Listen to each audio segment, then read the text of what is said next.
నమస్తే రమగారు. నమస్తే జయ. రమగారు, మనం అడపా చిరంజీవి గారివి కొన్ని స్టోరీలు చెప్పుకుంటూ ఉన్నాం కదా. ఏదైనా ఒక స్టోరీ చెప్తారా? ఆయన 10 కథలున్న 2 పుస్తకాలు పంపించారు మనకి. 2 పదులా? 1 పదా? 2 కలిపి 10. ఓకే. చాలా చెప్పాం కదా. అవునవును. వాట్లల్లో ఇంచుమించు ఆఖరి కథ ఆయన ఫోన్ చేసినప్పుడల్లా మేడం పులి మీద పుట్ర చెప్పలేదు అని అడుగుతారు. పులి మీద పుట్ర అనే ఒక కథ ఉంది. ఇది వారు పంపించిన పుస్తకాల్లో ఆఖరి కథ. ఇవి కాకుండా మళ్ళీ డిటెక్టివ్ స్టోరీస్ 3 పంపారు. ఓహో, డిటెక్టివ్ బాగుంటాయి రమగారు. కానీ నేను ఆ మలుపులు చెప్పలేనని అనుమాన పడుతున్నాను జయ. రమగారు, మీరు కూడా స్టోరీ చెప్పలేనంటే ఎట్లాగా చెప్పండి. మీరు ఆరేది ఒక్కొక్కసారి అలా అనిపిస్తుంటుంది, అబ్బా ఇన్ని మలుపులు, ఇన్ని సస్పెన్స్ చెప్పలేను. భలే ఉంటే రమగారు, భలే ఇష్టం నాకు. చదివితే బాగుంటుంది, చెప్తే ఎలా ఉంటుందో ట్రై చేయాలి. ఆయన పంపారు, ట్రై చేసి చూద్దాము. చూడాలి. పులి మీద పుట్ర అంటే ఏంటండి? ఇది జానపద గాథే, చెప్దాం. కాదు రమగారు, మీనింగ్ ఏంటంటే పులి మీద పుట్ర, పులి మీద ఇది ఒక సామెత జయ. పులే వస్తుంది, పులి అదేదో చాలా పెద్దది అనుకుంటే దానికంటే పెద్దది వచ్చి మన నెత్తి మీద పడ్డాన్ని పులి మీద పుట్ర అంట. ఓకే, సామెత అది. ఇప్పుడు ఒక ప్రాబ్లం ఉంది, ఇదేదో ప్రాబ్లం దాన్ని సాల్వ్ చేయడానికి పోతే దానికంటే దాని పెద్దని ఇంకోటి పొంచి ఉంటుంది దాని వెనకాల, దాన్ని పులి మీద పుట్ర అంటారు. ఒక రాజుగారు మంత్రి మాట్లాడుకుంటూ ఉంటారు. ఈ కథా ప్రారంభం అట్లా అవుతుంది. రాకుమారుడిని పిలుస్తారు. సైన్యాధిపతి, రాజు, మంత్రి డిస్కషన్ చేస్తూ. రాకుమారుడు జయశీలుడు. వీళ్ళది ఇది ప్రవాళ రాజ్యం. వీళ్ళకి పక్కన కుంతల, శంబర, విశాల, విరూపాక్ష ఇట్లా 5-6 నగరాలు ఉన్నాయి. అయితే వీళ్ళు ఏం చెప్తున్నారంటే మన పొరుగునున్న కుంతల మీద యుద్ధ ప్రయత్నం జరగబోతోంది. కుంతల కొంచెం చిన్నది, వీళ్ళది కొంచెం పెద్దది. ఈ కుంతల మీదకి రాబోతున్న వాడెవడు? శంబర రాజ్యానికి చెందిన రాజు. ఈ శంబర రాజ్యం ఏంటంటే బందిపోట్లు, దోపిడీగాళ్ళు ఏర్పరచుకున్న రాజ్యం అది. ముత్తాతల నాడు దారిదోపిడీ వాళ్ళకి ఆ రాజ్యాన్ని చేజెక్కించుకుని వాళ్ళు యుద్ధం చేస్తూ వచ్చారు. బలవంతులు వాళ్ళు. పైగా ఆ యుద్ధంలో నేర్పరులు, తెంపరి వాళ్ళు. ఇప్పుడు వాడు ఏం చేస్తాడు? పొరుగునున్న కుంతల మీదకి మొదట వచ్చి కుంతలని జయించాక వీళ్ళ మీదకి తిరుగుతాడు. ఇప్పుడు ఏం చెయ్యాలి? మాట్లాడుకుంటూ రాజకుమారుడైన జయశీలుణ్ణి కూడా పిలిచారు. ఇప్పుడు ఏం చేయాలి అన్న దాని మీద కాస్త డిస్కషన్ నడిచినాయి. 2 మార్గాలు. కుంతలకి హెల్ప్ చేయటం ఒకటి. కుంతలకి హెల్ప్ చేస్తే శంబరుడు ఆటోమేటిక్గా మనకి శత్రువు అయిపోతాడు. శంబరుని అడ్డుకునేంత మనకి లేదు. చూసి చూడనట్టు ఊరుకుంటే కుంతల దొరికిందా? కుంతల, శంబరుడు 2 కలిస్తే పెద్దవైపోతాయి. వాడు మనకంటే పెద్దవాడు అవుతాడు. పనిమాల శంబరుడి మీదకి మనం ఇప్పుడు వెళ్ళామంటే బలవంతుడు, పైగా పోట్లాటకోరు, తెంపరివాడు, వాడి జోలికి వెళ్ళకూడదు. ఒక్కసారి కుంతల దొరికిందంటే ఆ లైన్లో విశాల, వీళ్ళు అందరూ ఉన్నారు. ఒకదాని మీద ఒకటి వచ్చేస్తాడు లైన్గా. ఏం చేయాలి? సరే, జయశీలుడు అన్నాడు, నాకు ఒక మార్గం, నన్ను ఎందుకు పిలిచారండి అన్నాడు. ఇప్పుడు ఇలాంటి పరిస్థితుల్లో మనం ఎట్లా రియాక్ట్ అవ్వాలి? కుంతలకి ఏదన్నా సహాయం చేయాలా? కుంతల్ని జాగ్రత్త పడమనాలా? శంబరుడు రాకుండా మన మీదకి రాకుండా మనం ఏదైనా జాగ్రత్త పడాలా? ఏం చెయ్యాలి? ఇప్పుడు జయశీలుడు అన్నాడు, బాగా ఆలోచించి, నా దగ్గర ఒక ఉపాయం ఉంది, నేను కుంతలకి వెళ్తాను అని చెప్పేసరికల్లా, సరే కొంత సైన్యాన్ని తీసుకెళ్తావా అన్నారు. వద్దు, నేను ఒక్కడనే వెళ్తా. నాకు సహాయంగా ఈ మంత్రి గారికి ఒక కుమారుడు ఉన్నాడు, చిత్రాంగుడు. ఆ చిత్రాంగుడు రాజుగారి అబ్బాయికి ఫ్రెండ్. బాగా చిత్రాంగుడిని పంపించండి చాలు, మేమిద్దరం వెళ్తాం అనేసరికి, వాడు ఎందుకు బాబు, నీకు అనవసరంగా వాడి వల్ల నీకు తలకాయ నొప్పి వస్తుందంటే, కాదండి, గట్టివాడే, అల్లరివాడు, కొంటెవాడు, కానీ అసలు విషయం వచ్చినప్పుడు అతని ప్రతాపం బయటపడుతుంది. తెలివైనవాడు, ప్రతాపవంతుడు కూడా అని నేను చిత్రాంగుడిని తీసుకెళ్తాను అన్నాడు. మనం ఇక్కడ జయశీలుడి గురించి చెప్పుకోవాలి. ఇతను మహాప్రతాపవంతుడు, చాలా ఖడ్గ విద్యలో అద్వితీయుడు. ఆ పరగణాల్లో అలాంటి వాడు లేడని పేరు. ఆ గురువుగారు చాలా గట్టిగా నేర్పించారు. అసలు కత్తి తిప్పటంలో అతని లాంటి వాళ్ళు ఇంకొకళ్ళు లేరు ఆ ప్రాంతంలో. కుర్రాడే, ఓ 25 సంవత్సరాలు ఉంటుంది. ఇంకా తండ్రి గారు గట్టిగానే ఉన్నారు కాబట్టి యువరాజుగానే చలామణి అవుతున్నాడు. రాజ్యం ఇంకా అతని చేతికి వివాహితుడు కాదు, అవివాహితుడు. చిత్రాంగుడు, జయశీలుడు ఇద్దరు కలిసి 2 పంచకళ్యాణి గుర్రాలతోటి బయలుదేరారు. దీన్ని ఎట్లా వెళ్తాం? సరే, కొన్ని ఊర్లు దాటారు.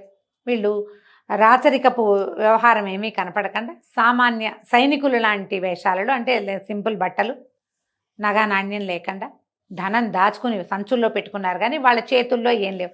మామూలుగా ధనాన్ని సూచించేవి వస్త్రాలే, బట్టలు, నగా నాణ్యము, మెళ్ళలో ఉండే మణిమాణిక్యాలు, చెవులకు ఉండే కుండలాలు, పట్లలో ఉండే మణులు, వాటి వల్ల వీడు సామాన్యుడా, పెద్ద కుటుంబీకుడా, రాచ కుటుంబమా అనేది తెలుస్తుంది. తెలుస్తుంది. ఆ గుర్తులు ఏవి ఉంచుకోలే వీళ్ళు. సాధారణంగా సైనికులు ఎలా ఉంటారో అట్లా తయారయ్యారు అబ్బాయిలు ఇద్దరు. దారిలో అడవులో అక్కడ ఇక్కడ ఆగారు. ఏవో తెచ్చుకున్న దిబ్బరొట్టెలు అవి ఇవి తిన్నారు. మామూలుగా సామాన్య సైనికుల్లాగా కుంతలకి లోపలికి వెళ్ళారు. ఈ కుంతల దగ్గరికి వెళ్తున్నప్పుడే బయట సైనికులు ఎవరో ఉన్నారు, వాళ్ళకి కొంచెం చేయి తడిపి లోపలికి వెళ్ళిపోయారు. వెళ్ళాక ఒక సత్రం ఎక్కడుంది ఏమిటి కనుక్కున్నారు. ఏమిటి ఇట్లా ఎంతమంది గస్తీ తిరుగుతున్నారు, చాలామంది గస్తీ తిరుగుతుంటే ఇవి అడిగారు, ఇక్కడ ఏమిటి గస్తీ తిరుగుతారా, ఇది ఎంత జాగ్రత్తగా చేస్తారంటే ఏదో అలవాటుగా చేస్తారు నాయన, మా రాజుగారికి ఏం తెలీదు, ఆయన పెద్దగా వ్యవహారాలు ఏం లేవు, ఆయనకు గుర్రాలు పిచ్చి, గుర్రాలు చూసుకోవటం తప్పిస్తే రెండోది లేదు, అశ్వబలమే ఉంది కానీ మాకు సైనిక బలం ఎక్కువగా లేదు, అన్ని గుర్రాలే ఉన్నాయి, మహాగుర్రాల పిచ్చి రాజుగారికి, పెద్దగా సైనిక బలము అది ఏం పెంచుకోవాలి, చాలా సామాన్యంగా ఉంది, ఈయనంత సమర్థుడు కాదు, ఒక్కగానొక్క కూతురు, ఆ పిల్లని ఎవరో ఒక అయ్యే చేతిలో పెడితే ఏదో జరుగుతుంది, సరే మీరెవరు ఏమిటి అని వాళ్ళు కూడా అడిగితే ఉద్యోగాలు చూసుకోవడానికి వచ్చామన్నారు. ఓ సత్రం చూపించారు, సత్రానికి పోయి తిని పడుకున్నారు. పడుకుని బాగా ఆలోచించుకుని పొద్దున్నే ఏం చేశారు, తమ 2 గుర్రాలని అవతల ఎక్కడో సరస్సులు ఏవో ఉంటే అక్కడికి తీసుకుపోయి బాగా తోమి చక్కగా ప్రయాణం చేసి వచ్చే 3 రోజులు అయింది, మొత్తం శుభ్రంగా తోమారు. తోమేసిన తర్వాత ఏం చేశారు, చక్కగా బజార్ వెళ్ళి మంచి మంచి రంగురంగుల గుడ్డలు పట్టుకొచ్చి ఈ గుర్రాలకి కళ్ళాలకి మెడల దగ్గర చెవుల దగ్గర అక్కడ చక్కగా అలంకారం చేశారు. చేసి ఈ 2 గుర్రాలని తీసుకుని రాజుగారి ఆస్థానానికి వెళ్ళారు. వెళ్ళేసరికల్లా అక్కడ ఒక అత్యవసర సభ జరుగుతుంటే అక్కడ మంత్రి గారు ఉన్నాడు. ఆయన యశోవంతుడు, చాలా తెలివిగలవాడు. ఆయన రాజుకి శతవిధాలా ఒప్పించడానికి ట్రై చేస్తున్నాడు. మన దగ్గర అశ్వబలం ఉంది, అది చాలదు, శంబరులు వచ్చి మన మీద పడతారు అంటే ఏదో నయానో భయానో చెప్దాము, మన దగ్గర గుర్రాలు ఉన్నాయిగా అంటాడు రాజుగారు. గుర్రాలతో యుద్ధం అవ్వదండి అని ఎంత చెప్పినా రాజుకు అర్థం కాదు. ఆయన నెత్తి బాదుకుంటూ ఉంటాడు యశోవంతుడు. ఆయన ఎంత చెప్పదలుచుకున్నా ఈ రాజుకి, కుంతల రాజుగారికి అర్థం కాదు. వీళ్ళు ఏం చేశారు, ఈ కుర్రాళ్ళిద్దరూ వెళ్ళి గుర్రాలు పుచ్చుకొని వెళ్ళి వాకిట్లో ఉన్న వార్తాహరుడికి చెప్పారు, మన సైనికులు ఉంటారు, రాజుగారిని చూడాలంటే ఆమె చాలా అత్యవసర సమావేశంలో ఉన్నారు, ఇప్పుడు కుదరదన్నాడు. వీళ్ళు మెల్లిగా వాళ్ళ చేతులు తడిపారు. తడిపి 2 గుర్రాలు తెచ్చాం పారసిక దేశం నుంచి అని చెప్పమన్నారు. ఈ సైనికుడు లోపలికి పోయి ఆ చేతులు తడిపించుకున్నాక పారసిక దేశం నుంచి 2 గుర్రాలు వచ్చాయండి, ఓ 2 అబ్బాయిలు వచ్చారు. బాగుంది. ఈయన వెంటనే అత్యవసర సమావేశం మానేసి ఆ గుర్రాలు చూడడానికి పరిగెత్తాడు. రాజుగారికి అంత గుర్రాల పిచ్చి. వెళ్ళి చూస్తే గుర్రాలు మామూలుగా లేవు, తలతళ్ళాడిపోతున్నాయి. ఇలాంటి గుర్రాలు నేను ఎప్పుడూ చూడలేదంటే చిత్రాంగుడు అంటాడు, ఇంత బాగా అలంకరించిన గుర్రాలు మీరు చూసుండర్లేండి అంటాడు. రాజుకి అర్థం కాలే, ఎందుకంటే గుర్రం బాగా కనపడడానికి చేయబడిన అలంకారమే కనపడుతోంది. అదే కదా. అయితే ఇతను అన్నాడు జయశీలుడు, మాకు ఈ గుర్రాలకు ఒక ప్రత్యేకత ఉందండి అని చెప్పి మీరు గుర్రాన్ని అక్కడెక్కడో తీసుకెళ్ళి నిలబెట్టాడు. మీరు చప్పట్లు కొట్టండి అన్నాడు. చప్పట్లు కొట్టంగానే గుర్రం పరిగెత్తుకొచ్చింది. పిలిస్తే వస్తుంది, ఇది ఏలేస్తే వస్తుంది, అట్లా ట్రైనింగ్ ఇవ్వబడి వీళ్ళు చేశారు. అట్లా వాళ్ళ దగ్గర ఉన్నాయి. ఆయనకి ఎంత నచ్చినాయో, ఈ గుర్రాలు ఉంచండి, మీరు ఎక్కడి నుంచి వచ్చారు ఏమిటి అంటే, మేమేదో దేశదిమ్మర్లం అండి, ఎక్కడో కొని పట్టి తీసుకొచ్చాము, మీకు గుర్రాలంటే ఇష్టమని మీకు ఇచ్చి మీ కొలువులో ఏదైనా ఉద్యోగం కోసం వచ్చాము. అయితే సరే మీరు అశ్వశాలలో ఉండండి, అశ్వాధ్యక్షుడిగా ఒకడు, వాడు అసిస్టెంట్గా 2వ వాడు ఉండండి అని వాళ్ళని దించుకున్నాడు. ఇద్దరికి ఉద్యోగాలు వచ్చాయి. వెంటనే వీళ్ళు ఏం చేశారు, ఏ సత్రంలో తాము దిగారో అక్కడ చుట్టుపక్కల అందరి భిక్షకులు వాళ్ళు వీళ్ళు ఉంటే అందరికీ దుప్పట్లు గిప్పట్లు కొనిపెట్టారు. డబ్బులు తెచ్చుకున్నారు కదా, ఇక్కడ కోటలో పాగా వేశామని. తర్వాత ఏమైంది, మర్నాడు వీళ్ళు ఉద్యోగాల్లో చేరడానికి వెళ్ళారు. రాజుగారికి ఒకే ఒక అత్యద్భుత సౌందర్యవతి అయిన కూతురుంది. వీళ్ళు గుర్రాలశాల అవి సవరిస్తుంటే రాజుగారి అమ్మాయి సౌందర్యవతి అయిన స్వప్నమాధురి అనే రాజకుమార్తె ఇక్కడికి వచ్చింది. కొత్తగా గుర్రాలు వచ్చాయి చూద్దామని. ఆ గుర్రాలు చాలా బాగున్నాయని వాళ్ళ నాన్న చెప్పాడు. ఓ గుర్రం ఎక్కింది. ఆ గుర్రమేమో ఆ అమ్మాయిని పడేయటానికి ప్రయత్నం చేసింది. ఇతను బాగా కంట్రోల్ చేసి జయశీలుడు ఆ గుర్రాన్ని ఆపి ఆమెను దింపాడు. ఆమె కాస్త చూసేసరికల్లా వీడు ఉద్యోగస్తుడిలాగా కాకుండా చక్క తలతల్లాడే మొహంతో శౌర్యము ప్రతాపము కనపడుతున్నాయి, జబ్బలు గిబ్బలు పొంగి మంచి బలశాలిగా ఉన్నాడు. ఈ అబ్బాయి మీద ఇంట్రెస్ట్ మొదలైంది అమ్మాయికి. పొద్దున సాయంత్రం 3-4 రోజులు వరుసగా వచ్చింది గుర్రాలు చూసే నెపంతో. ఈ జయశీలుడు కూడా ఆ రాజకుమార్తె ప్రేమలో పడ్డాడు. ఇప్పుడు తను రాజకుమారుడు, రాజకుమార్తెని ప్రేమించడం ఓ కథ అయితే, రాజకుమార్తె అశ్వశాలలో ఉద్యోగం చేసేవాడితో ప్రేమలో పడ్డం ఏంటి చెప్పు? ఆ కాలపు కథలన్నీ ఇలాగే ఉండేవి. రోజు వచ్చేది, మెల్లిగా వీళ్ళిద్దరికి ఫ్రెండ్షిప్ అయింది. అయితే ఇంతలో ఏమైంది, ఈ శంబర రాజ్యం నుంచి ఇది వచ్చేస్తోందని, ఏమిటి యుద్ధం రాబోతోందని వాళ్ళకి ఖచ్చితంగా తెలిసిపోయింది యశోవంతుడికి. మహారాజా వీళ్ళు యుద్ధానికి రాబోతున్నారు, మనం ఏదైనా జాగ్రత్త పడాలి, ఏమైనా చేయాలంటే, సరే ఈయన బాగా ఆలోచించి రాజ్యం కనుక కొల్లగొడితే ఏమవుతుంది, రాజు అవుతాడు, పోనీ మన అమ్మాయిని అతనికి ఇచ్చి పెళ్లి చేస్తామని ఒక ఉత్తరం రాస్తే సరిపోతుంది కదా అని చెప్పి, మా రాజకుమార్తెని మీకు ఇచ్చి పెళ్లి చేస్తామని ఉత్తరం రాయించాడు. ఆ అవతల వాడు ఉన్నాడు కదా శంబర రాజ్యానికి రాజు, మార్తాండు ఆ రాజు, ఏది శంబర దేశానికి రాజు, అతను ఎట్లాగూ యువకుడే, వివాహం చేసుకుని యువకుడు కాపోయినా వివాహాలు చేసేవాళ్ళు, రాజకుమార్తెనిచ్చి పెళ్లి చేస్తామని ఉత్తరం రాయించారు, పంపించారు. వాడేం చేశాడు, రేపొద్దున మీ రాజ్యం మా వశమైతే మీ రాజ్యం అంతా మాదే, మీ యువరాణి కూడా మాదే, ఇప్పుడు కొత్తగా పెళ్లి చేసుకోవటం ఎందుకు, మీ యువరాణిని మాకు పెళ్ళి అక్కర్లా, మీతో మాకు సంబంధం అక్కర్లా, రేపు చచ్చినట్టు మీరు మాకు లొంగుతారు, మేము ఎలాగూ మీ మీద గెలుపొందుతాం అని మీ యువరాణి మాకు అక్కర్లేదని రాసేసాడు. ఏం చేయాలో తెలియలే, యుద్ధం ముంచుకొచ్చేలాగా ఉంది, ప్రమాదాలు అన్ని పక్కల నుంచి ముంచుకొచ్చేస్తుంది, ఏం చేయాలి? అయితే చాలా దిగులు పడుతున్నారు. జయశీలుడు చిత్రాంగుడు రాజాల మందిరంలో తిరుగుతూ మెల్లిగా వార్తలు సేకరించుకుంటూనే ఉన్నారు. ఒకరోజు స్వప్నమాధురి వచ్చినప్పుడు అమ్మాయి చాలా దిగులుగా ఉంది. ఏంటి అంటే ఏదో యుద్ధం రాబోతోందిట, మనకి సైనిక బలం లేదని మంత్రి గారు బాధపడుతున్నారు, మరి మెల్లిగా మా చెలికత్తెలందరూ ఇక్కడ ఉద్యోగం మానేస్తే సరిపోతుంది అన్నట్టుగా ఇలాంటి భావాల్లోకి వెళ్ళిపోయారు, నాకు చాలా బెంగగా ఉందంటే ఇతను అన్నాడు, నా దగ్గర ఒక మంచి ఆలోచన ఉంది, మీ నాన్నగారితోటి మాట్లాడించు, నేను చెప్తానన్నాడు. అనేసరికి సరే ఈ అమ్మాయి ఏం చేసింది, తండ్రికి చెప్పింది, ఇతను మనకి అశ్వశాలలో ఉన్న అతను నీకు 2 గుర్రాలు తెచ్చిపెట్టాడు కదా, వాళ్ళ దగ్గర ఒక ఉపాయం ఉందంటున్నాడు, నువ్వు మాట్లాడమని. సరే రాజుగారికి ఈ సమయం ఏంటి, విపత్కర పరిస్థితిలో వాడి చిన్న ఉద్యోగి, వాడు చెప్పేది ఏమిటి అట్లా అనుకోలే, సరే మాట్లాడదామని మంత్రి గారిని కూడా కేకేసుకొచ్చారు. మంత్రి, రాజు, యువరాణి, చిత్రాంగుడు, జయశీలుడు అందరూ కూర్చున్నారు. కూర్చుంటే జయశీలుడు అన్నాడు, దీనికి సరిపడా ఉపాయం నేను చెప్పగలను, చేయగలను, నాకు మీరు ఒక్క అవకాశం ఇవ్వాలి. ఈయన అన్నాడు, అయితే నేను మంత్రిని చేస్తానన్నాడు రాజు. ఆయనకి ఈ పరిస్థితి తప్పాలంతే, ఒప్పుకోలే జయశీలుడు. నన్ను మంత్రిని చేయటం ఏంటండి, యశోవంతుడు చాలా అద్భుతమైన వ్యక్తి, రాజ్యానికి మంత్రి ఇలాంటి వాళ్లే ఉండాలి. ఆయనకి సంతోషం వచ్చింది మంత్రి గారికి. కుర్రాడు వినయశీలిగా ఉన్నాడు, బాబు నీ ఉపాయం ఏమిటి చెప్పు అన్నాడు. కొన్ని రోజుల పాటు రాజ్యంలో నేనేం చెప్తే అది జరగాలి, వీళ్ళని నయానా భయానా మనం బయటికి పంపించాలి. ఇప్పుడు మన రాజ్యంలో మనకి ఏముందో ఏం లేదో వార్తలు తీసుకెళ్ళటానికి తప్పకుండా కొంతమంది జనం ఈ ఊళ్ళో తిరుగుతున్నారు, అలాగే చేస్తారు. రాజుల విధానం ఏమిటి, కొంతమంది గూఢచారులను పంపిస్తారు, వాడు ఇక్కడ ఆనుపాను తెలుసుకుంటాడు కదా, ఆ వచ్చిన వాళ్ళని మనం మిస్లీడ్ చేయాలి, పక్కదోవ పట్టించాలి. కాబట్టి సైనికులందరూ సైన్యాధిపతితో సహా నా మాట వినాలి, ఇంతేనన్నాడు. ఒప్పుకున్నారు. ఒప్పుకోగానే ఇతను ఏం చేశాడు, కొంతమందిని సెలెక్ట్ చేశాడు. రాజుగారికి ఎంత సైనిక బలం ఉందో, ఎంత మంది వచ్చినా తిప్పికొట్టి విసిరేసి పారేయగలరు అని ఒక పుకారు లేవదీశాడు. ఈ కుర్రాళ్ళందరూ అక్కడ ఇక్కడ కూర్చుని యుద్ధం శంబర యుద్ధం వాడేం చేస్తాడు, వాడి దగ్గరే ఉంది కత్తి కటారు తప్ప, మన దగ్గర విచిత్రమైన ఆయుధాలు ఉన్నాయి తెలుసా అని చెప్పడం మొదలుపెట్టారు. పెద్దవాళ్ళు అదేమిటి మన దగ్గర గుర్రాలేరా ఉన్నాయంటే, కాదులే తాత నీకు తెలీదు, చాలా చేస్తున్నారు, అసలు ఎప్పటి నుంచో జరుగుతుంది తెలుసా అని కుర్రాళ్ళు ఒక 10 చోట్ల మాట్లాడేసరికల్లా ఇవి ఆనుపాను అందుకోవటానికి జనాలు మాట్లాడే చోటకు చేరతారు గూఢచారులు.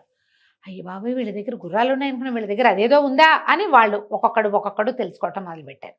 ఊరంతా ఇదొకటి. అక్కడి నుంచి రెండోది ఏం చేశారు, ఆయుధాలు తయారు చేయడానికి ఒక ప్రత్యేక స్థలం ఏర్పరిచాడు, కొత్త ఆయుధాలన్నీ. ఇదొకటి జరుగుతుంది కార్ఖానా. అక్కడి నుంచి ఈ ఉన్న సైనికుల్లోనే పదునుగా బాణాలు వదలగలిగిన వాళ్ళని ఒక గుంపును తయారు చేశారు. మీరందరూ కోట గోడల మీద ఉండండి, మీకు ఎస్ అన్నప్పుడు బాణాలు కొట్టేయండి, మనిషిని పడగొట్టిన వాడికి 100 వరహాలు చొప్పునిస్తాం, మీ జీతంతో పాటే ఎక్స్ట్రా అనగానే వీళ్ళు బాణం లక్ష్యశుద్ధిగా చేసేవాళ్ళు రోజు ప్రాక్టీస్ చేసుకుని స్పీడ్ అయ్యారు. ఇప్పుడు ప్రాక్టీస్ చేయాలంటే వాడు అక్కడెక్కడో చేయడుగా, ప్రతివాడు పొద్దున్నే పనిచేసి సాయంకాలం ఇంటికి వెళ్తాడు, వాకిట్లో నుంచి బాణాలు వేసుకుంటాడు. చూసిన వాళ్ళకి ఏమనిపిస్తుంది, అమ్మో వీడు ప్రాక్టీస్ చేస్తున్నాడు అంటే రేపొద్దున ఏదైనా వస్తే వీడు ఇదనమాట. ఇలాంటిది కొంత జరిగింది. ఈ జనాల్లో ఒక్కొక్కళ్ళు ఎవరితోటి మాట్లాడుతున్నారు, ఎవరు ఫాలో అవుతున్నారు గమనించడం మొదలుపెట్టారు. ఈ గుంపుని కొంతమందిని రెడీ చేశాడు.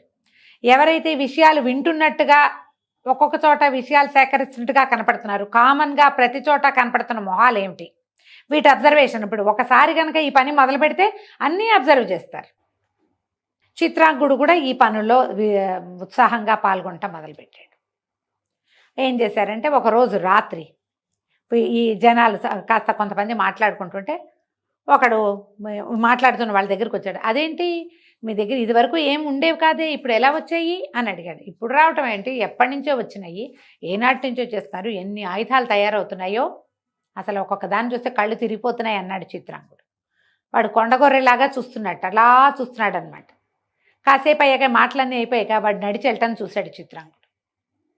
వీడు ఎక్కడికో వెళ్తున్నాడు అని చెప్పి వాడిని ఫాలో అయ్యి వెళ్తే వాడు కోట గోడలు దాటేసి బయట కొంతమంది జనాలు ఉన్న చోటకి వెళ్ళాడు. ఆయుధాలు తయారవుతున్నాయట, మీరందరూ వెళ్ళి మార్తాండుడికి తెలియజేయండి, ఇలాంటివి మాట్లాడుకున్నాక అసలు ఇవి ఎక్కడ తయారవుతున్నాయో చూడడానికి వీళ్ళు వరుసగా ఈ కోట గోడల దగ్గర చేరి లోపలికి రావడానికి ప్రయత్నం చేశారు. వెంటనే చిత్రాంగుడు విజిలేశాడు. వీళ్ళకి ఈలే వాళ్ళ సాధనం. వేగాని కోట గోడల మీద రోజు ప్రాక్టీస్ చేస్తున్న బాణాలు వేయటం వాళ్ళు నుంచున్నారుగా, టపా టపా టపా టపా బాణాలు వేశారు. ఇక దొరికిన వాడికి దొరికినట్టుగా దొరికేశారు. మనుషులు కనపడుతుంటే బాణం వేయటం సులువు కదా, అందరికీ తగిలినాయి. మొదట ఈ విషయాన్ని తెలుసుకున్న వాడు మాత్రమే బతికున్నాడు, మిగిలిన వాళ్ళంతకీ తగిలేసింది. బాణాలేసి కొట్టిన ప్రతి వాడికి 100 వరహాలు ఇచ్చారు. వాళ్ళు ద్విగుణీకృతోత్సాహంతో పనిచేస్తారు, అంతేగా. అక్కడి నుంచి నాకు 100 వచ్చింది, నేను పని చేశాననగానే రెండో వాడికి ఉత్సాహం వస్తుంది, నేను కూడా ఏదో ఒక పని చేస్తాను, ఏదో ఒక విషయంలో జాగ్రత్త పడతానని సైనికులు కూడా కూడడం మొదలుపెట్టారు. ఎక్కడెక్కడ కుర్రాళ్ళు సైన్యంలో చేరడానికి ఉత్సాహం చూపిస్తున్నారు. కుర్రాళ్ళందరినీ లైన్లో పెట్టుకున్నారు. వీళ్ళకి ట్రైనింగ్ మొదలైంది. అక్కడి నుంచి ఆయుధాగారాలు మొదలైనాయి. అసలు ఊళ్ళో 10 చోట్ల ఆయుధాలు తయారవుతున్నాయి అనేంత సినిమా చూపించారు. ఈ మిగిలిపోయాడుగా ఒకడు, వీడు పరిగెత్తుకుంటూ మార్తాండు దగ్గరికి వెళ్ళాడు. చాలా ఉందండి సైన్యము, అసలు ఎన్ని బాణాలు వేశారో, అందరూ పోయారు, నేను ఒక్కడనే మిగిలాను. ఊళ్ళో 10 చోట్ల ఉన్నాయట ఆయుధాగారాలు, ఎక్కడెక్కడ తయారవుతున్నాయో తెలీదు, ఏమైపోతుందో అర్థం కావట్లేదు అంటే వీళ్ళు ఏమన్నారు, అలా కాదు, మేము ఒకసారి వచ్చి కోటలో వెతుకుతాం, ఒక గుంపును పంపిస్తానన్నాడు. ఈ కోటకి అన్ని పక్కల గోడల మీద నుంచి పైకెక్కటానికి అవకాశం ఉంది. కోట గోడ కూడా ఇట్లా సాఫీ గోడ కాదు, మలుపులుగా ఉంటుంది. ఆ మలుపుల్లో ఎక్కేసేయచ్చు ఈజీగా. సరే వీళ్ళు ఒక 200 మందో 180 మందో కోట గోడలకి ఎక్కడం మొదలుపెట్టారు. అయితే ఈ గోడల మలుపుల్లో ఇంతంత హంసల్లాంటి బొమ్మలు ఉన్నాయి. ఆ హంస ఇట్లా వంగి ఉన్నట్టుగా కనిపిస్తోంది, చెక్క హంసలాగా కనపడుతోంది, అలంకారానికి పెట్టారు. ఈ పైనుంచి కింద నుంచి ఎక్కుతూ ఉంటే సడన్గా ఆ హంస నోట్లో నుంచి ఇంతంత 25-30 బాణాలు రావడం మొదలుపెట్టాయి. ఓ బాణం తప్పుతుంది, అన్ని బాణాలు ఎందుకు తప్పుతాయి? బాణం తగిలిన వాడు తగిలినట్టు చచ్చిపోయారు, మొత్తం కింద పడిపోయాయి. పైగా వీళ్ళ శరీరాలు నల్లగా మాడిపోయినాయి, విషపు బాణాలు. ఈ చెక్క హంసల్లో నుంచి బాణాలు రావటం ఏంటి? ఇదేదో కొత్త విద్య, మనకు తెలీదు, వీళ్ళకి తెలుసు. మళ్ళీ కింద పడిపోయిన వాళ్ళని కింద ఉన్న వాళ్ళు మోసుకుపోయారు, అంతా చచ్చిపోయారు. 2-3 మిగిలేరు అంతే వాళ్ళు. ఇది కూడా మార్గం కాదు. ఏమిటి ఈ ప్లాన్లు ఎట్లా వస్తున్నాయి? ఇంతకుముందు వీళ్ళకి ఏమీ లేదు, ఈ చెక్క హంసలు కొత్తగా పెట్టబడ్డాయి. అప్పుడు మెల్లిగా వార్తలు తీసాక ఇదంతా ఒక యువకుడు నడిపిస్తున్నాడు. వీడేవిడ్రా పులి మీద పుట్రా, వాడెవడు? రాజకుమారుడు కాదు, రాజకుమార్తెకి వివాహం కాలేదు, రాజుగారికి అసలు కొడుకులే లేరు, మంత్రికి కొడుకులు లేరు, కూతుళ్ళే ఉన్నవంతా. వీడెక్కడి నుంచి వచ్చాడు? ఆను పాను తీశారంతా. తీస్తే ఏముంది, వాడు ఒక గుర్రాలు పుచ్చుకొచ్చాడు, గుర్రాల దగ్గర పనిచేస్తాడు. కానీ వాడికి అనుసరణలోనే మొత్తం సైన్యం ఉంది తెలుస్తోంది. వాడిని ఎట్లా పట్టాలో తెలియలే, ఏం చెయ్యాలి? సరే ఒక్కసారి మొత్తం దండులాగా వచ్చి పడిపోతాం. ఈ లోపల రాజకుమార్తెకి తెలిసింది, తను పెళ్లి చేసుకుంటాం చేస్తామని వీళ్ళు అడిగారని, వాళ్ళు వద్దన్నారని. ఈసారి ఇప్పుడు ఎందుకు రాజకుమార్తెని పెళ్లి చేసుకుంటామని ఉత్తరం రాద్దాం కదా అని మార్తాండు అండుకో అనుకున్నారు. ఓ ఉత్తరం పంపించారు, మీ రాజకుమార్తెని పెళ్లి చేసుకోవడానికి నేను రెడీ అని. నువ్వు రెడీగా ఉంటే మేము ఇవ్వద్దు, మాకు అక్కర్లేదు, నీ భర్త ఎట్టబట్టాలో మాకు తెలుసు, నువ్వేం చేస్తావో చెయ్యి, నీ సంగతి మేము చూస్తామని రాశారు ఉత్తరం. ఇంతకుముందు ధైర్యం లేదు. ఇంతకుముందు వాళ్ళు భయపడ్డారు. భయపడి మా పిల్లని ఇస్తాం బాబు, మమ్మల్ని వదిలేయమన్నారు. ఇప్పుడు తెగించేశారు. వాళ్ళు తెగించినప్పుడు మనము తెగించాలి. దండుగా పడిపోదామని మార్తాండు కుప్పలు తెప్పలుగా జనాలు వేసుకుని ఒక్కసారిగా వచ్చేసాడు. వచ్చేస్తే ఏముంది, వీళ్ళకి ఎట్లాంటి ప్లాన్లు ఏర్పరిచి పెట్టుకున్నారు. వీళ్ళు ఆయుధాగారం మీద పడదామనుకున్నారు. వీళ్ళు ఏం చేశారు, ఆయుధాగారం ఒక చోట తయారవుతుంది, వాళ్ళు పట్టేశారు. 10 చోట్ల చూశారు, రెక్కీలు నిర్వహిస్తారు కదా, ఒక చోటే ఆయుధాగారం. అప్పుడు వీళ్ళు ఏం చేశారు, ఎప్పుడైతే ఆయుధాగారం మీదకి వస్తారని అనుమానం వచ్చిందో ఆయుధాలన్నీ వేరే చోటకి తరలించి బోలెడంత చెత్త పేర్పించారు. అక్కడ పనిచేసేటప్పుడు చెత్తలు వస్తాయా, అవన్నీ అక్కడ చేర్చారు. జనం దాని మీదకి రాగానే దాన్ని పేల్చేశారు. చిన్న చిన్న కప్పలు లాంటి కప్పలు వచ్చి మీద పడతాయి, కప్ప ఢామని పేలుతుంది, బాంబులు లాంటివి, ఇలాంటివి చేశారు. వీడు పులి మీద పుట్ర, చేయగలిగేది ఏం లేదు. సరే, తెగించి పోరాటానికి దిగారు. వీళ్ళు దండుగా యుద్ధం చేశారు, పట్టేశారు. పట్టేసిన తర్వాత వాళ్ళల్లో ఒకడు గట్టిగా అరిచాడు, ఇది అన్యాయం, మీరు చీకటి మాట మాతో యుద్ధం చేస్తున్నారు. అరిచేసరికల్లా జయశీలుడు అడిగాడు, ఏముంది అన్యాయం, మీరు చేయట్లేదా చీకటి మాట, మీరు దారి దోపిడీలు చేసిన ఆలోచనతోటే కదా ఇంతమందిని పంపించావు మార్తాండ అన్నాడు. అనగానే గుర్తుపట్టేశాడని తెలిసిపోయింది. మార్తాండు అన్నాడు, నీ దగ్గర బోళ్ళంత సైన్యం ఉంది, నా దగ్గర సైన్యం ఉంది, కొట్టుకున్నాము, నాతో ద్వంద్వ యుద్ధం చెయ్యి నీ వల్ల అయితే. అంతకుముందే ఈ కొండగొర్రెలాగా చూస్తున్న వాడు చెప్పాడు, వాడు కత్తి తిప్పితే మామూలుగా తిప్పడండి ఆ కుర్రాడు, ఆ కత్తి తిప్పితే మనం ఎన్ని విసిరినా 100 మంది చుట్టూతా విసిరినా సరే వాడి ఒంటికి చిన్న గీత కూడా పడదు, అంత ఖడ్గచాలనం వచ్చు వాడికి, వాడు చాలా గట్టివాడు, ముఖాముఖి పోటీల్లో 3-4 సార్లు ఎదుర్కొన్నాము, వాడు వచ్చాడంటే వాడు 100 మందికి ఘాట్లు పెట్టగలడు, కొంతమందిని చంపేయగలడు అని. ఆ మార్తాండు ఈ జయశీలుడు ఇద్దరు యుద్ధానికి దిగారు. కాసేపు అయ్యేసరికల్లా ఏముంది, ఇతనేమో బాగా ప్రాక్టీస్ ఉన్నవాడు, మార్తాండు బండ యుద్ధం వచ్చతనికి, దండుగా మీద పడిపోవటమే. ఈ సునిశ్చితమైన ఖడ్గ విద్య అతనికి రాదు. దొరికిపోయాడు. దొరికిపోతే ఇతను చెప్పాడు జయశీలుడు, నువ్వు ఒక రాజువి, కానీ మీ పూర్వకాలం అంతా కూడా మీ తాత ముత్తాత బందిపోట్లు, మీకు రాజ్యం దొరికింది కాబట్టి చేసుకున్నావు, చేసుకో, నీ చిన్న రాజ్యం, మా జోలికి రావద్దు, నువ్వు సుక్షత్రియుడు కాదు, నీ వరకు నువ్వేమైనా చేసుకో, మా జోలికి రాకుండా ఉంటానంటే వదిలిపెడతా, లేకపోతే వదిలేస్తే మా వాళ్ళు నిన్ను చంపేస్తారు, నువ్వు సాటి రాజువు కాబట్టి ఇప్పుడు యుద్ధానికి ఎంత ఖర్చు పెట్టావో అంత సొమ్ము అక్కడ పెట్టి వెళ్ళు. ప్రాణాలు దక్కించుకున్నాడు మార్తాండు, ఎక్కడెక్కడి నుంచో సంపాదించాడు, ఎన్ని చోట్ల కొల్లగొట్టారు, నిలువెత్తు ధనం పోసి యుద్ధానికైన ఖర్చు అంతా ఇచ్చి బతుకు జీవుడా అని వెనక్కి వెళ్ళిపోయాడు. ఎప్పుడైతే ఇతను వెనక్కి వెళ్ళిపోయాడో జయశీలుడు చెప్పాడు, మీకు నేను చేయటానికి వచ్చిన పని అయిపోయిందండి, మీకు ఇంకా భయం లేదు, నేను వెళ్ళొస్తానన్నాడు. అనేసరికల్లా ఈ అమ్మాయి ఏమో ఇతన్ని ప్రేమించాను. ఇప్పుడు అశ్వపాలకుడికి ఎట్లా ఇస్తారు కుమార్తెని అంటే ఇతను చెప్పాడు, నేను పక్కనున్న రాజ్యానికి రాజకుమారుణ్ణి, ఈ సమస్య వస్తుంది, ఇప్పుడు మీ మీదకి వచ్చిన వాడు రేపొద్దున విశాల మీదకి విరూపాక్ష మీదకి అన్నిటి మీదకి వస్తాడు, మీకు ఇబ్బంది వస్తే మాకు కూడా వస్తుందని మీ ఇబ్బంది తొలగించడం కోసం ఈ ప్రయత్నం చేశాను అనేసరికి రాజు ఎంతో సంతోషించాడు. నువ్వు ఒక రాజకుమారుడి అయ్యుండి యువరాజువి, రేపొద్దున రాజు కాబోతూ కూడా నువ్వు ఇంత సాహసం చేసావు, ఇంత సహాయం చేసావు, ఒక ఉద్యోగిగా ఉండి నువ్వే రాజుగా ఉంటే మా రాజ్యాన్ని ఎంత బాగా చూస్తావో, మా అమ్మాయిని స్వీకరించి రాజ్యాన్ని ఏలుకోమన్నాడు.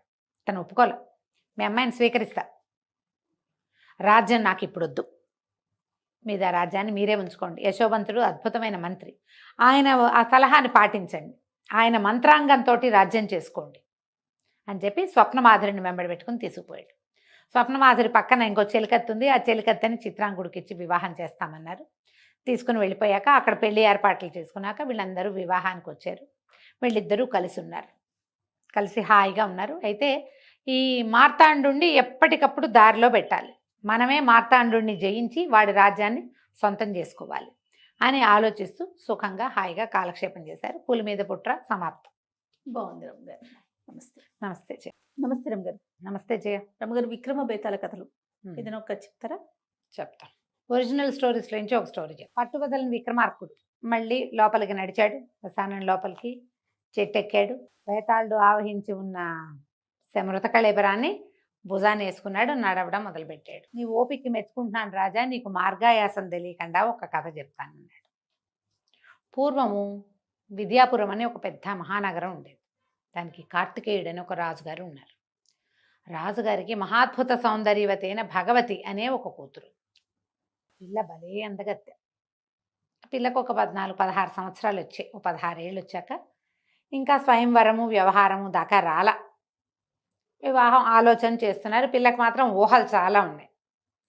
ఆ పిల్ల ఏం చేస్తుంది, రోజు సాయంకాలం మేడ మీద ఆడుకుంటూ ఉంటుంది. ఈ ఆడుకుంటూ ఉండి ఆ పైనుంచి కిందకి వంగి చూడటము అవి ఎక్కువగా చేస్తుంది.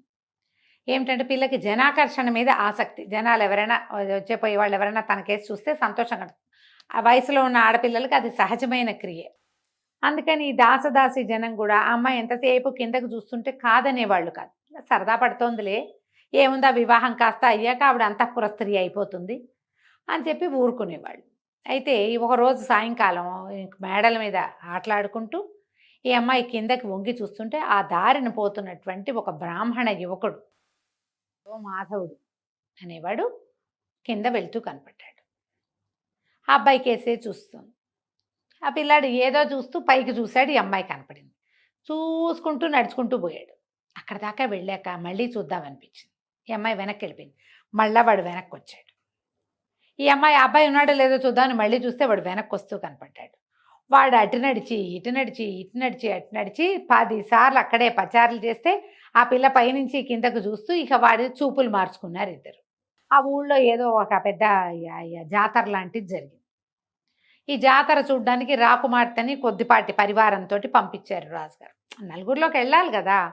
వెళ్తే ఈ జాతరలో అర్చన చేసే బ్రాహ్మణ సమాజంలో ఒక పెద్ద ఆయన కుమారుడే ఈ మాధవుడు. ఈ భగవతిని ఆ అమ్మాయి రాజకుమార్తె వస్తుందని తెలిసి వాడు అక్కడే కాపు కాసి ఆ అమ్మాయి కళ్ళలో కళ్ళు పెట్టి చూడడం, అటు ఇటు నడిచారు, చూసుకున్నారు. ఎట్లా రాజకుమార్తె దగ్గరికి వెళ్ళాలి. ఆమె చుట్టూతో 10 మంది దాదులు, 25 మంది చెలికత్తెలు, 100 మంది సైనికులు, కత్తి కటార్లు పుచ్చుకున్న వాళ్ళు. చూడగలడు కానీ ఇంకేమీ చేయలేడు. ఆ అమ్మాయిని ఎక్కడో రాశాడు కలుద్దామా అని. ఆ అమ్మాయి కలుద్దాము అని రాసింది. కానీ ఎక్కడ ఆ అమ్మాయికి తెలీదు, వీడికి తెలీదు.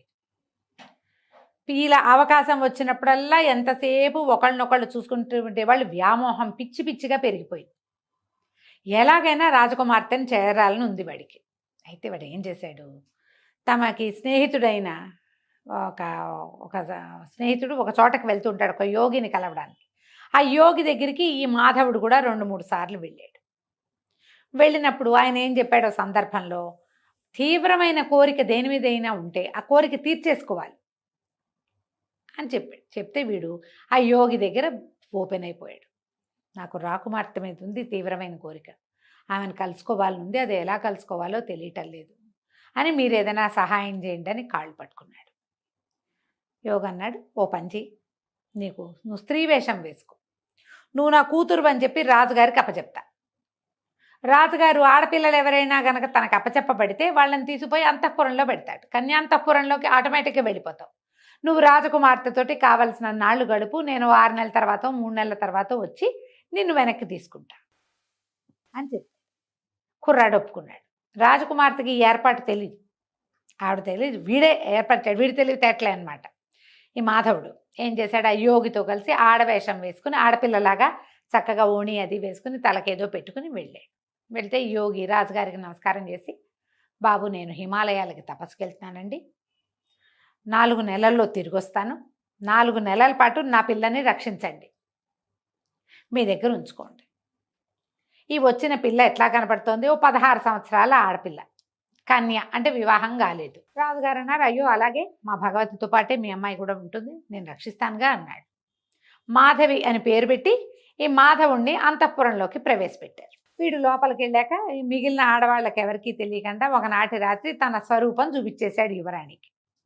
ఇక ఇద్దరూ కలిసి ఉండటం మొదలుపెట్టారు. పగల ఆడవేషంలో తిరిగేవాడు, రాత్రి తన వేషంలోకి దిగిపోయేవాడు.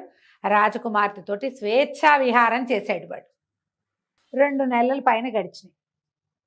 ఇంతలో ఏమైంది, ఈ రాజుగారికి మంత్రి గారు ఉన్నారు కదా, మంత్రులు ఉంటారు ప్రతి రాజ్యంలో, మంత్రి గారి కుమారుడు గుణశర్మ. ఆ గుణశర్మ మహాద్భుతంగా చదువుకున్నాడు, శాస్త్ర విద్యలన్నీ అయినాయి, మామూలు తెలివి కాదు. రాజుగారికి ఒక మంత్రాంగంలో హెల్ప్ చేశాడు. అయితే రాజుగారికి నీకు ఏదైనా నాకు కావాల్సింది అడగబోయి, రేపొద్దున నువ్వే మంత్రి అనుకో, నీకేం కావాలంటే అది ఇస్తానన్నాడు. అనగానే నాకు ఎప్పటి నుంచో రాజకుమార్తెని వివాహం చేసుకోవాలని, రాజకుమార్తెనిచ్చి నాకు పెళ్లి చేయండి అన్నాడు గుణశర్మ. అనేసరికి రాజుగారు తెల్లబోయి, అలా ఎలాగోయ్, రేపు నువ్వు మంత్రివి కాబోతావు, పైగా నువ్వు బ్రాహ్మణుడివి, క్షత్రియ కన్యను ఎట్లా వివాహం చేసుకుంటావు, అయితే నాకు ఏ కన్య అయినా పర్వాలేదన్నాడు. అయితే మా అమ్మాయి లాంటి అద్భుత సౌందర్యవతి ఇంకొక పిల్ల ఉంది, ఆ పిల్లనిచ్చి నీకు పెళ్లి చేస్తా, నువ్వు ఇది అడిగావు, కన్యాదానం అడిగావు, నా దగ్గర ఇంకో కన్య ఉంది, ఆ కన్యనిచ్చి దానం చేస్తానన్నాడు. అనేసరికల్లా కొద్దిగా పెద్దగా మంత్రి గారి అబ్బాయికి నచ్చలేదు, కానీ సరే ఆ పిల్లని చూశాడు. చూసేసరికల్లా అది యువరాణి కంటే అదే బాగుంది, ఆ రెండో పిల్లే. సరే ఆ పిల్లని పెళ్లి చేసుకుంటానన్నాడు. ఇంకేముంది, మాధవునిచ్చి గుణశర్మకి పెళ్లి చేశారు. ఈ మాధవి వేషంలో ఉన్న మాధవుడు, అయ్య బాబాయ్ నా గుట్టు బయటపడుతుందిగా రేపొద్దున, భర్త దగ్గరికి వెళ్తే తెలిసిపోదు మగవాడని. ఏమన్నది, ఆ రోజు పొద్దున వివాహం అయిపోయింది, యువరాణి వలవల ఏడ్చింది, నువ్వు బాధపడకు, నేను ఎట్టాగొట్టా వీడిని వదిలించుకుని నీ దగ్గరికి వస్తానని చెప్పి ముందు ఇంట్లో వీళ్ళ రాజుగారింట్లో నుంచి బయటికి వెళ్ళిపోయి మంత్రి గారింట్లో ప్రవేశించింది మాధవి. మంత్రి గారింటికి వెళ్ళిపోతున్న వివాహం అయింది. పునఃసంధానం ఏర్పరిచినప్పుడు ఏం చెప్పింది, బాబు మంత్రి గారి అబ్బాయితోటి, కాదండి నాకు ఒక రకమైన చర్మవ్యాధి వచ్చింది, ఇది చాలా సమస్య, మా తండ్రి దీనికోసమే తపస్సు చేయడానికి హిమాలయాలకు వెళ్ళాడు, అన్ని పుణ్యనదుల తీర్థాలు నా మీద చల్లితే నాకు అది పోతుంది, దీనికి ఒక 2-3 నెలల పాటు మీరు అన్ని నదులకి వెళ్ళి స్వయంగా నీళ్లు తెచ్చిపోయండి నా మీద, ఈ లోపల యోగి వచ్చేస్తాడు, వీడి ఆలోచన అది అని చెప్పేసరికి, సరే నువ్వు మా అమ్మ నాన్న దగ్గరే ఉండు, నేను అన్ని నదుల్లో నుంచి నీళ్లు పట్టుకొస్తాను, నీ గుణశర్మ ఈ భార్యని ఇక్కడ దిగబెడిచి తండ్రి గారి దగ్గర వెళ్ళిపోయాడు. ఇప్పుడు మంత్రి గారి కోడలు రాజుగారి అమ్మాయిని కలుసుకోవడానికి వీల్లేదు. ఇంతకుముందు ఆ అమ్మాయి కన్య, ఈ రెండోది కన్య, కాబట్టి ఈ 2 కన్యలు కలిసి ఒక గదిలో ఉండొచ్చు. ఇప్పుడు అమ్మాయి వివాహిత, మంత్రి గారి కోడలు, అక్కడ వాళ్ళ ఇంట్లో పెద్దవాళ్ళని చూసుకోవాలి, గృహిణీ ధర్మాలన్నీ నిర్వర్తించాలిగా. ఈ నిర్వచనం కోసం ఆ అమ్మాయి అక్కడ ఉండిపోయింది. యువరాణి మళ్ళీ ఖాళీగా ఉంది. కొన్నాళ్ళు ఒక 2-3 నెలలు ఇతనితో గడిపింది, సరదా తీరి ఊరుకుంది. ఇంతలో ఏమైంది, యోగి వచ్చాడు వెనక్కి. ఇంకో 2 నెలలు గడిచేసరికి కల్లా ఏమన్నాడు, యోగి తనతో పాటు ఒక శిష్యుడిని తీసుకొచ్చి మహారాజు గారి దగ్గరికి వెళ్ళి, అయ్యా మా అమ్మాయిని మాకు పంపించండి, పిల్లకి ఇంకా ఉండని ఇక్కడే, రాజుగారి నిర్ఘాంతపడిపోయి ఏం చెప్పాలా అని పిల్లకి పెళ్లి చేసేసాడు. తన కూతురు బదులు ఆ పిల్లకి పెళ్లి చేశాడు. ఈ లోపల యోగి గారు అన్నాడు, మరేం లేదండి, ఇగో నా శిష్యుడు, వీడు నాకు చాలా ప్రీతముడైన వాడు, వీడికి నా విద్యంతా నేర్పించా, నా తపస్సంతా ధారపోసా, మీరు మా పిల్లని కనుక నాకు అప్పచెప్తే పిల్లనిచ్చి వీడికిచ్చి పెళ్లి చేస్తాను అన్నాడు. అనగానే రాజుగారు గతుకుమన్నాడు. ఆ పిల్లకేమో తను పెళ్లి చేసేసాడు. ఏమన్నాడు, అయ్యా క్షమించండి, ఏదో ఒక పరిస్థితిలో మా మంత్రి కుమారుడికి ఇచ్చి మీ అమ్మాయినిచ్చి వివాహం చేశాను, మీరు ఇతరత్రా భావించవద్దు, రాకుమార్తెనిచ్చి మీ శిష్యుడికి పెళ్లి చేస్తాను నేను. ఇప్పుడు నేను మాట తప్పే పరిస్థితి వచ్చింది, ఇంకో దారి లేదు, కాబట్టి ఇక తప్పనిసరి అయినా సరే మీకు ఇచ్చి మీ శిష్యుడికి ఇచ్చి వివాహం చేస్తానని పొద్దున్నే పెళ్లి చేసేసాడు. అన్ని తొందరైనా పెళ్ళైపోయింది. పెళ్ళైపోగానే ఈ లోపల అందరికీ తెలిసింది రాకుమార్తె పెళ్ళైపోయిందో అని.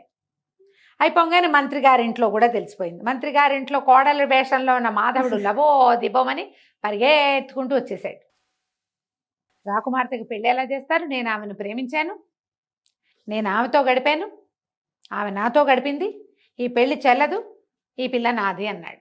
రాజుగారి నెత్తి మీద చేతులు పెట్టుకుని కూర్చున్నారు. ఇక్కడ దాకా చెప్పాడు పేతాళ్ళు. ఇప్పుడు చెప్పు, రాకుమార్తె ఎవరికి చెందుతుంది, మాధవి స్వరూపంలో ఉన్న మాధవుడికా, యోగి గారి శిష్యుడికా అనేసరికి విక్రమార్కుడు అన్నాడు, అమ్మాయితో నువ్వు ఎలా గడిపావనేది కాదు, శాస్త్రవిహితంగా వివాహం జరిగిందా లేదా అనేదే ముఖ్యం. అమ్మాయిని తండ్రి కనుక కన్యాదానం చేస్తే ఆ పెళ్ళే చెల్లుతుంది. అమ్మాయితోటి దొంగతనంగా వాడు ఎక్కడో ఏదో చేస్తే దాన్ని పెళ్ళనడానికి వీల్లేదు. గాంధర్వ విధిని వివాహం చేసుకుంటే వేరే కథ, ఇది వివాహం జరగల, ఇవి నాతో గడిపింది అంటున్నాడు, కాబట్టి అది చెల్లదు. యోగి గారి కొడుకే అల్లుడు, యోగి గారి శిష్యుడే రాజుగారి అల్లుడు, మాధవుడిని తన్ని తగిలేయటమే అని చెప్పాడు. కథ కంచికి మనం ఇంటికి. ఇది వినంగానే మేతాళ్ళు భలే సరిగ్గా సమాధానం చెప్పావు, ధర్మశాస్త్రం ప్రకారం తండ్రి ఈ పిల్ల నాది, నేను దీన్ని నీకు ఇస్తున్నాను అని ఎవరి చేతిలో అయినా పెడితేనే ఆ పెళ్ళి చెల్లుతుంది. మీరు ఇతరత్రా ఏ వ్యవహారాలున్నా చెల్లదు. ఒకవేళ వాడు పెళ్ళే చేసుకుంటే అది వేరే కథ, ఆమె వివాహితగా చెలామణి అయితే అది వేరే కథ. అది కానప్పుడు ఆమె కన్యాంతఃపురంలో ఉండి కన్యగానే చెల్లామణి అవుతే తండ్రి చేసిన పెళ్ళే చెల్లాలి. చాలా బాగా చెప్పావు. కాకపోతే నువ్వు మౌనభంగం చేసావు కదా రాజా, నేను వెళ్ళిపోతున్నానని బేతాళుడు రయ్యమని మళ్ళీ చెట్టెక్కాడు. విక్రమార్కుడు మళ్ళీ వెనక్కి తిరిగాడు. కథ కంచికి మనం ఇంటికి. నమస్తే రమ్మగారు. నమస్తే జీ.